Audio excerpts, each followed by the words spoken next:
नमस्कार, hello and welcome to कार्मिक roots. कार्मिक रूट्स में आपका फिर से स्वागत है। आज हम लोग बात करने वाले हैं मर्क्यूरी पर, क्योंकि मर्क्यूरी अभी रेट्रोग्रेड है। पिछली बार हमने वीनस पे बात की थी। तो मर्क्यूरी रेट्रो क्या है? मर्क्यूरी यानी बुद्धि का देवता, बुध ग्रह, और अभी स्लो है, अपनी मस्त धीमी चाल में है। तो बुद्धि का देवता अगर स्लो है तो हमारा सोचना भी कुछ हद तक स्लो हो जाएगा। एंड एक लाइन को 3-4 बार पढ़ोगे तो समझ आएगा कि लिखा क्या है। 1 यानी 2+2+1 5 होता है, बट लिखते वक़्त हो सकता है आप गलती से 6 लिख दोगे। कहना कुछ चाहते हो, कह कुछ और दोगे। Result misunderstanding. ये मर्क्यूरी रेट्रो के टाइम पे बहुत होता है। ये 23 मार्च से अप्रैल 7 तक ये रेट्रो मोड में है। आराम से चलना, आराम से सोचना, वो जो गलती कर रहे हैं बार-बार हिसाब में, उसे दोबारा जाकर चेक करना, फिर उसे दोबारा करेक्ट करना, दिमाग में कोई चीज़ लूप की तरह चलना। वैसे ही वर्गोस वर्गोस के साथ बहुत हो रहा होगा आजकल, क्योंकि केतु भी वही है। एंड कुछ खाओ तो एकदम से बॉडी पे रैशेस आ जाना। Mercury is a kid also, यानी हम सब एक बच्चे की भांति हो जाते हैं, सेंसिटिव हो जाते हैं, क्योंकि मर्क्यूरी भी सेंसिटिव है अभी। जैसे बच्चे को आप बाहर ले जाओ, अ, ज़रा सा कुछ उसको चेंज होगा एटमॉस्फेयर में तो वो छींकने लगेगा। तो उसी तरह हम भी अगर कुछ भी बाहर का खाएँगे, करेंगे और हमारी बॉडी एकदम से सेंसिटिव ज़ोन में है, तो एकदम से रैशेस आ जाएँगे। ब्लड फ्लो बराबर नहीं होने से जो लेग क्रैम्प्स आते हैं, वो भी ऐसे ड्यूरिंग मर्क्यूरी रेट्रोग्रेड बहुत होता है, क्योंकि मर्क्यूरी नर्व्स भी हैं, जो हमारी बॉडी के नर्व्स होती हैं। किसी को सर में दर्द बहुत रह सकता है, because again it like relates to migraines. पानी पीते रहिए। पानी औषधि है, पानी चंद्रमा है। पानी को एस्ट्रोलॉजिकली एक कहानी में बुद्ध की माता भी बताया गया है, और सारे बच्चे माँ की बात तो मानते ही हैं, है ना? तो मरकरी वाणी के भी देवता हैं। तो कटाक्ष और सुझाव का फ़र्क पहचानना चाहिए। एक से रिश्ते सुधरेंगे और दूसरे से बिगड़ेंगे, क्योंकि मरकरी दोनों है। मिथुन राशि का अल्हड़पन भी है और कन्या राशि का क्रिटिक भी है। मर्क्यूरी यानी बुध विशुद्धि चक्र को भी रिप्रेजेंट करता है, यानी थ्रोट चक्र। क्या बोलना है, कितना बोलना है, किससे बोलना है, कब बोलना है, ये सब मर्क्यूरी का कियारे है। मर्क्यूरी में डुअलिटी है, कोई भी रूप धर लेता है, बिल्कुल मिट्टी और पानी जैसा। जिसके संग बैठे उसके जैसा हो जाए। तभी बिजनेसमैन की कुंडली में अगर आप देखेंगे तो मर्क्यूरी का रोल आपको बहुत स्ट्रांग दिखाई देगा। 25 लोगों से मिलते हैं, 50 लोगों के साथ बात करते हैं, 100 लोगों के साथ उठना बैठना होता है, और सब में रम कर चलेंगे तभी तो बिजनेस कर पाएंगे। हम में से अक्सर लोग रिजिड हो जाते हैं और वहीं थोड़ी गड़बड़ हो जाती है। मैं एक दिलचस्प कहानी सुनाती हूँ। ये बॉटल देखिए, कितनी सुंदर है ना, मुझे बहुत पसंद है ये। इसके अंदर अगर मैं मिट्टी भरूं तो लोगों का ध्यान मिट्टी की तरफ नहीं जाएगा, बॉटल की तरफ जाएगा। सुंदर कितनी है। और बॉटल खाली हो तो लोग कहेंगे खाली है, कुछ नहीं है इसमें, है ना? जबकि देखा जाए तो इसमें स्पेस है, जगह है, जहाँ आप बहुत कुछ भर सकते हैं। मिट्टी, पानी, कुछ भी समा सकता है।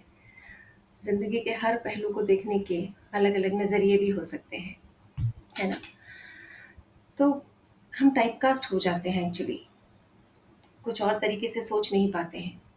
तो बॉटल एक फिक्स्ड फॉर्म है और अंदर की मिट्टी या पानी एक फ्लेक्सिबल फॉर्म है। पानी को या मिट्टी को कप में डालो तो वो कप जैसा, ग्लास में डालो तो वो ग्लास रूपी। तभी कृष्ण कृष्णमयी है, यानी हर फॉर्म में बॉटल की तरह ओपिनियनेटेड नहीं है, क्योंकि वो बॉटल से ज़्यादा अंदर की मिट्टी को जानते हैं, यानी अंदर के तत्व को पहचानते हैं। हम अगर फिक्स्ड हो जाएंगे तो कुछ नया कैसे सीखेंगे? ज्ञान के रास्ते पर चलना है तो पानी की तरह रहना होगा, मिट्टी की तरह रहना है, मिट्टी में मिट्टी की तरह मिलकर मिट्टी हो जाना। तभी जीवन सार्थक है।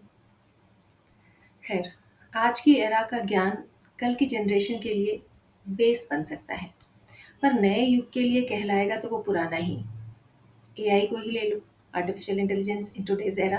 पर जब तक वो ज्ञान बेस बनकर किसी नए ज्ञान को सृजन करने में सहायक नहीं बनता, उसका मेटामॉर्फोसिस नहीं हो सकता। तभी कृष्ण एक चीज को मिटाकर दूसरी बनाते हैं। फिर देखा जाए तो वास्तव में वो उसी चीज को एक्चुअली नए ढंग से इम्प्रूव्ड वर्जन में लॉन्च कर रहे हैं, है ना? ज्ञान का रास्ता भी बुद्धि से होकर गुजरता है। अच्छा सोचना, अच्छा बोलना, तो ज्ञान भी बहती धारा टाइप होना चाहिए, इवॉल्व होना चाहिए, यानी इवॉल्विंग काइंड होना चाहिए। अपनी धारणाओं को फिक्स कर लोगे तो दलदल जैसे हो जाओगे।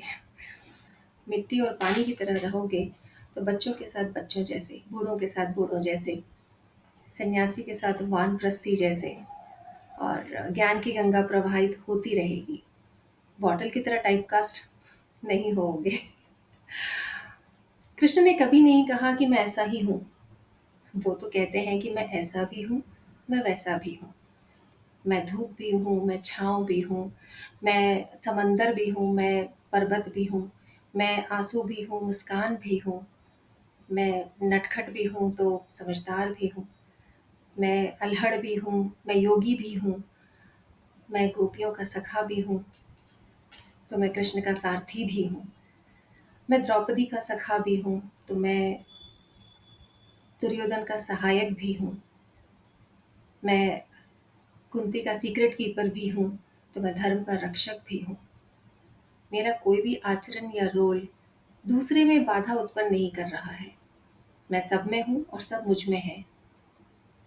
ये फॉर्म मिट्टी का फॉर्म है, ये फॉर्म पानी का फॉर्म है, फ्लेक्सिबिलिटी। गुस्से में कांच की बॉटल पे हाथ मार कर देखिए, दो चीजें होंगी। एक तो बॉटल टूट के बिखर जाएगी, दूसरा किसी और के हाथ में घाव भी दे जाएगी। पर मिट्टी, उसमें हाथ मारोगे या पानी में हाथ मारोगे तो शीतलता ही मिलेगी। मेरी माता कहती है, जब भी कोई चीज़ परेशान करे, ज़मीन पर लेट जाओ, ऐसे जैसे ज़मीन को हग कर रहे हो, या पानी में हाथ और पैर डुबो लो। कुछ देर में अंदर का तूफान बहुत शांत हो जाएगा। That is the power of flexibility. तो बुद्ध का ये रेट्रोग्रेड आपको गहरी सोच दे, अपने वातावरण के प्रति प्रेम दे, नेचर के प्रति लगाव दे, क्योंकि बुद्ध को पेड़ पौधे, नेचर बहुत पसंद है। नो डाउट कि वो हमारे ऋषि मुनि जंगलों में जाकर रहते थे बुद्ध के प्रभाव में। तो मर्क्यूरी रेट्रोग्रेड में हम किससे क्या बोल रहे हैं?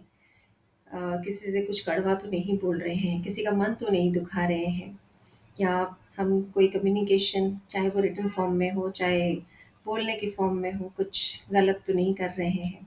इसका ज़रा ध्यान रखना है। किसी को हर्ट नहीं करना है। ज़रूरत लगे तो चुप हो जाइए।